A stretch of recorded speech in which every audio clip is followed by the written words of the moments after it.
एक महत्वाची बातमी अशी आता एक क्षणाची बघा, प्रशांत कोरटकरला अखेर अटक करण्यात आली आहे। कुठे आहे प्रशांत कोरटकर असा सवाल उपस्थित केला जात होता। अखेर छत्रपती शिवाजी महाराजांबद्दल अवमानकारक वक्तव्य करणारा प्रशांत कोरटकर जो आहे त्याला अखेर अटक करण्यात आली आहे। प्रशांत कोरटकर हा राज्यातच असल्या संदर्भातली माहिती पोलिसांना मिळालेली होती। खास करून तो चंद्रपुरातच कुठेतरी आहे असा एक अंदाज जो आहे तो व्यक्त करण्यात येत होता। पण आता नेमकं प्रशांत कोरटकरला कुठून अटक करण्यात आली? प्रशांत कोरटकरला तेलंगणातनं अटक झाल्याची माहिती समोर येते। अधिक तपशील आपण जाणून घेणार आहोत। आमचे प्रतिनिधी आपल्या बरोबर आहेत। आमचे प्रतिनिधी तुषार आपल्या बरोबर। तुषार, काय माहिती?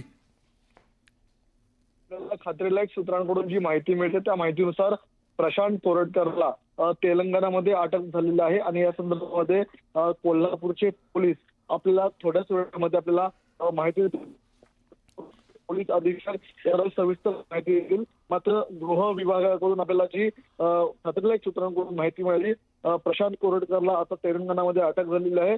प्रशांत कोरटकरला अटक व्हावी यासाठी आपण जर पाहिलं असेल तर विरोधक गेल्या 3 आठवड्यांपासून आपल्याला अर्थसंकल्पीय अधिवेशनामध्ये आपल्याला घोषणाबाजी करताना मागणी करत होते, सरकारकडे मागणी करत होते। मात्र अखेर प्रशांत कोरटकरला तेलंगणामधून अटक झालेली आहे।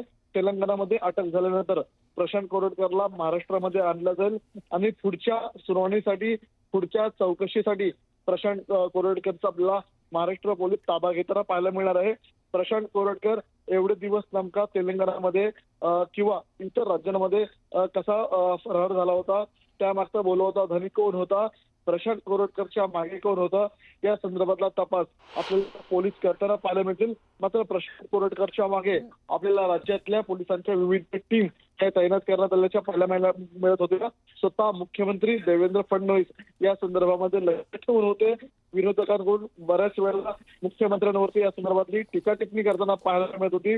ज्यांनी शिवाजी महाराजांवरती आक्षेप्य असं वक्तव्य केलं त्यांना तुम्ही सोडता कामा नये आणि अखेर प्रशांत कोरटकरला तेलंगणामध्ये अटक झालेली आहे। कोणत्याही क्षणी कोल्हापूर पोलीस या संदर्भातलं ब्रीफिंग घेतील आणि नंतर त्याला महाराष्ट्रामध्ये आणलं जाईल। तुषार, यापूर्वी प्रशांत कोरटकर उज्जैनमध्ये कुठेतरी आहे, मग प्रशांत कोरटकर चंद्रपुरात कुठेतरी आहे, मग आता त्याला तेलंगणातनं अटक केल्या जाते। काय कशा पद्धतीने ही सगळी मोहीम राबवण्यात आली याबद्दल काही माहिती मिळू शकली आहे का? विशाल, आपण जर पाहिलं असेल तर प्रशांत कोरटकर हा मूळचा नागपूरचा आहे। तुषार, मी जरा तुला थांबवतोय। आपल्या बरोबर काँग्रेसचे प्रवक्ते अतुल लोंढे आपल्या बरोबर। अतुल लोंढेजी, अखेर प्रशांत कोरटकरला अटक झाली, आपली प्रतिक्रिया? आता खूप उशिरा झालेली आहे, पण आमची मागणी आहे की त्यांच्यावर देशद्रोहाचा खटला जो आहे तो उभा केला पाहिजे।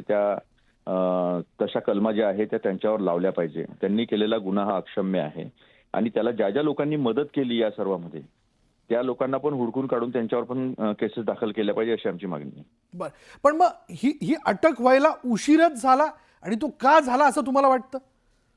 नाही, मला असं वाटतं की उशीर वगैरे झाला नाही। त्यांनी जेव्हा ठरवलं तेव्हा अटक केलेली आहे।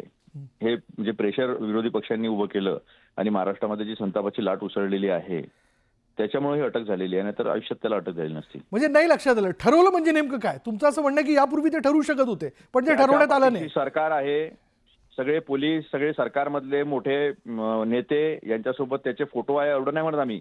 आम्हाला पक्का माहिती आहे की त्यांच्याशी संबंध आहे म्हणून त्याला प्रोटेक्ट केलं गेलेलं असा आमचा स्पष्ट आरोप आहे। बरं, प्रशांत कोरटकरशी सत्ताधारी नेत्यांचे त्याचे असणारे लागेबांधे यामुळे त्याला आतापर्यंत अटक होत नव्हती? बिलकुल, आणि तेच विचार आहे ना छत्रपती शिवाजी महाराजांच्या संदर्भामध्ये जे विचार आम्ही आजपर्यंत ऐकत आलेलो होतो, ज्या पद्धतीने छत्रपती संभाजी महाराजांची बदनामी केली, ज्या पद्धतीने छत्रपती शिवाजी महाराजांबद्दल लिहिलं गेलेलं आहे त्याचंच ते रिफ्लेक्शन होतं। एवढी हिंमत येते कुठून महाराष्ट्रामध्ये छत्रपती शिवाजी महाराजांबद्दल असं बोलण्याची? ते इंद्रजित सावंत सारख्या एका इतिहासकाराला जे पुराव्यानिशी बोलतात, पुराव्यातून इतिहास समोर ठेवतात, त्यांना असं बोलण्याचं काय कारण होतं? एवढी हिंमत येते कुठून? प्रोटेक्शन असल्याशिवाय एवढी हिंमत येऊ शकत नाही। भाऊ, तुम्ही कायम स्पष्ट बोलता, तुमचं मत मांडत असता। प्रशांत कोरटकर नागपूरचे आहेत, आपण देखील नागपूरमध्ये असता, आपल्याला माहिती आहे की या पाठीमागे नेमकं कोण आहे? स्पष्ट बोला ना। नाही, या पाठीमागे कोण आहे मला माहिती असतं तर मी कधीच सांगून दिलं असतं, आपल्याला कल्पना आहे। पण कोणी पाठीमागे असल्याशिवाय पॉवरफुल एवढ्या दिवस गायब राहणं, दुबईला जाऊन येणं, आम्ही ऐकलं दुबईला जाऊन आले, काल ऐकलं ताडोब्यात होते, तेलंगणातनं अटक झाली। म्हणजे तेलंगणात कुठनं अटक झाली? तेलंगणामधनं? हो, म्हणजे कालपर्यंत आम्ही म्हणत होतो की ते चंद्रपुरात आहेत।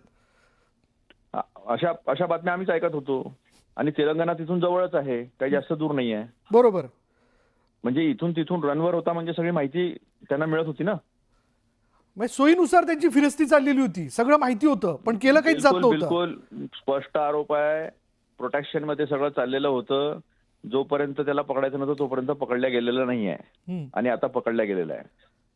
पण म्हणजे कोरटकरला चिल्लर म्हणलं गेलं, कोरटकरवरती कारवाई केली जाईल असं म्हणलं गेलं, पण होत नव्हती.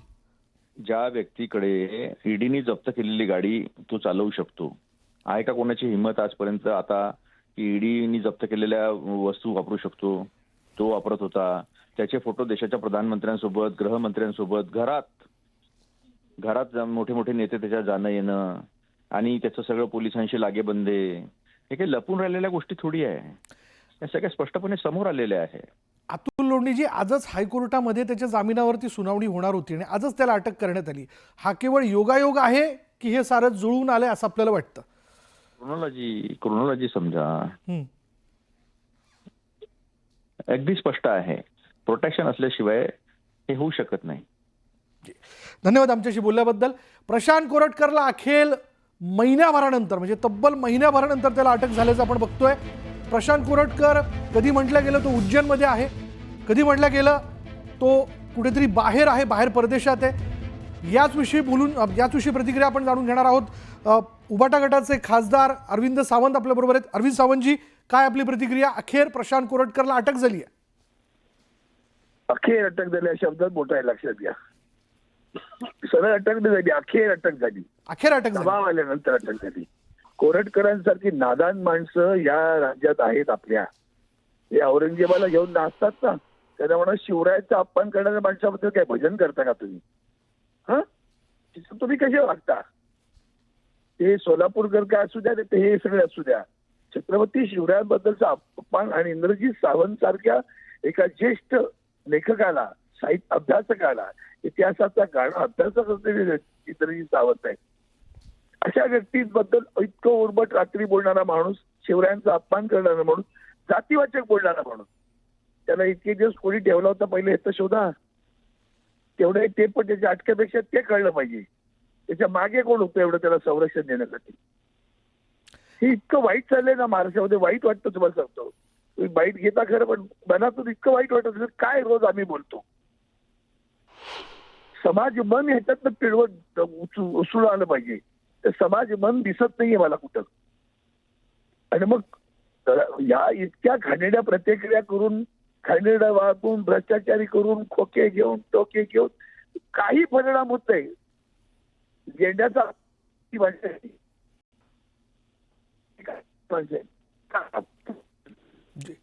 जी, धन्यवाद आमच्याशी बोलल्याबद्दल. आपल्याबरोबर माजी गृहराज्यमंत्री अनिल देशमुख देखील आहेत. अनिल देशमुखजी, प्रशांत कोरटकरला अटक झालेली आहे, महिनाभर लागला ही अटक होण्याकरता. काय, कसं बघता आपण याकडे? असं आहे की ज्या प्रशांत कोरटकरनी छत्रपती शिवाजी महाराज यांचा अवमान केला, त्याला पकडायला 1 महिना लागला. असं आहे की प्रशांत कोरटकर जेव्हा नागपूरच्या त्याच्या घराला पोलिसांचं संरक्षण होतं, पोलिसांच्या संरक्षणामध्ये फरार झाला. कोल्हापूरचे पोलीस त्याला पकडायला इथे आले, तर इथं त्याला ज्या पद्धतीनं त्याला मदत मिळायला पाहिजे ती मिळाली नाही, अशा बातम्या आल्या. त्याच्यामुळे आश्चर्य आहे की असं 1 महिना अशा चिल्लर आरोपीला जर पकडायला लागत असेल तर कठीण आहे. मुख्यमंत्र्यांनी चिल्लर असं प्रशांत कोरटकरला संबोधलं होतं, पण महिनाभर प्रशांत कोरटकरला शोधायला लागले. पण यामध्ये सारं काही ठरवून केलं जात होतं असा जो काही आरोप केला जातोय, याबद्दल आपल्याला काय म्हणायचंय? ज्या पद्धतीचे आरोप होत होते, कोण त्याला मदत करताय, कोणी त्याला लपून ठेवलाय? महाराष्ट्र पोलीस त्याला 1 महिन्यापर्यंत त्याला शोधू शकत नाही.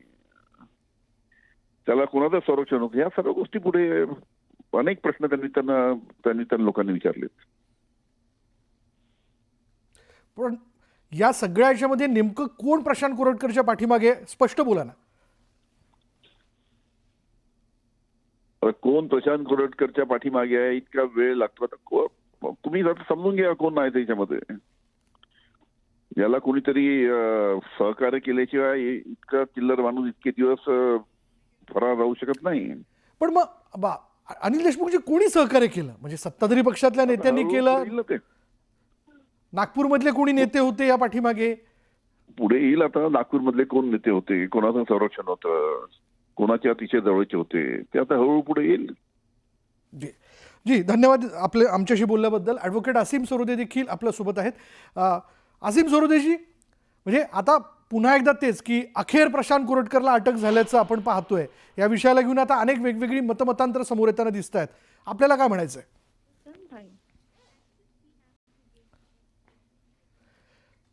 ॲडव्होकेट असीम सरोदे यांच्याशी बोलण्याचा आपण प्रयत्न करू. पण प्रशांत कोरटकरला आज अटक करण्यात आल्याचं आपण बघतोय. आज हायकोर्टामध्ये त्याच्या जामीन अर्जावरती सुनावणी होणार होती आणि आजच त्याला तेलंगणामधनं अटक करण्यात आली.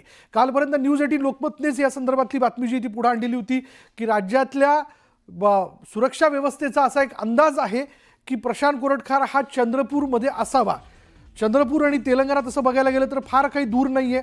आणि तसं पाहायला गेलं तर अगदी एका अंतरानंतर तेलंगणाचं क्षेत्र जे ते सुरू होतं.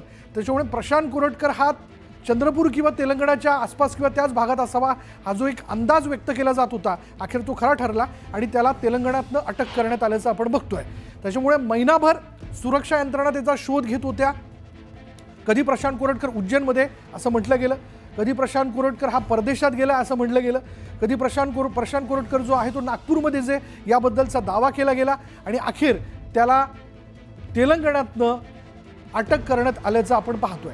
त्यामुळे आता प्रशांत कोरटकरने इंद्रजीत सावंत यांना फोन करून, मध्यरात्री फोन करून छत्रपती शिवाजी महाराजांबद्दल जे अपशब्द वापरले होते, जे खेदजनक वक्तव्य केलेलं होतं, त्या विषयाला घेऊन आता त्याच्या विरोधात नेमकी पुढे काय कारवाई होते हे बघणं महत्त्वाचं ठरेल. त्याच्यामुळे प्रशांत कोरटकरने आपल्या पत्नीच्या मार्फत त्यांचा मोबाईल जो आहे तो देखील नागपूर सायबर पोलिसांकडे वर्ग केलेला होता, जो त्यांनी कोल्हापूर सायबर पोलिसांकडे वर्ग केला.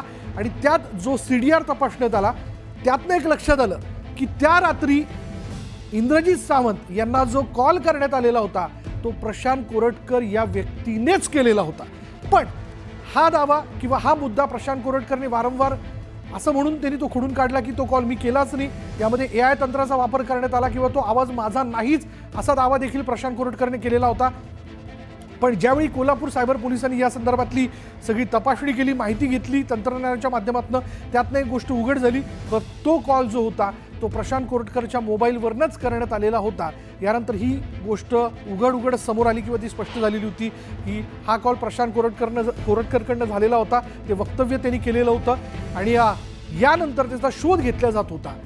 अटकपूर्व जामीन मिळावा म्हणून प्रशांत कोरटकर हा हायकोर्टापर्यंत जाऊन पोहोचला त्यांच्या वकिलांच्या मार्फत, पण अटकपूर्व जामीन त्याला मिळू शकला नाही. आज या संदर्भातली सुनावणी देखील केल्या जाणार होती, पण अखेर त्याला आज अटक झाल्याचं आपण पाहतोय.